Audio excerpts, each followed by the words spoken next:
నవరాత్రి ఎందుకు జరుపుకుంటారు? దుర్గాదేవి ఎలా జన్మించింది? స్వయాన ఈ ముల్లోకాలను ఏలే బ్రహ్మ విష్ణు శివుడే అంతం చేయలేని మహిషాసురుడు ఎవరు? పూర్వం మహిషాసురుడు అనే రాక్షసుడు అతని ఘోర తపస్సుతో బ్రహ్మదేవుని మెప్పించి ఒక వరం పొందాడు. ఆ వరంతో అతన్ని ఏ పురుషుడు కాని దేవుడు కాని చంపలేరు. ఈ వరం చేత అతను గర్వంతో ప్రపంచాన్ని నాశనం చేయడం మొదలు పెడతాడు. దేవతలను సైతం స్వర్గం నుండి బయటకు తరిమాడు. అందరూ బ్రహ్మ విష్ణు శివుడు దగ్గరికి వెళ్లి ఈ హింసను ఆపమని వేడుకుంటారు.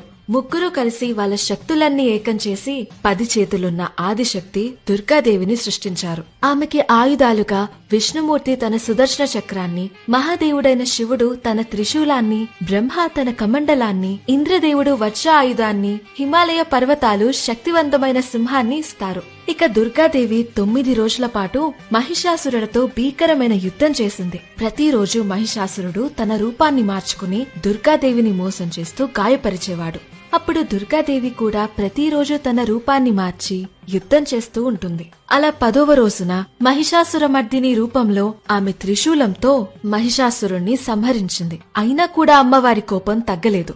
కోపంతో విలయ తాండవం చేస్తుంటే ముల్లోకాలు తత్తరిల్లిపోతున్నాయి. అప్పుడు దేవుళ్ళు, మనుషులు ఆమెకి పూజలు చేసి అమ్మవారిని శాంతింపచేస్తారు. ఇదే రోజున త్రేతాయుగంలో రాముడు రావణాసురుణ్ణి వధించారు. ఇలా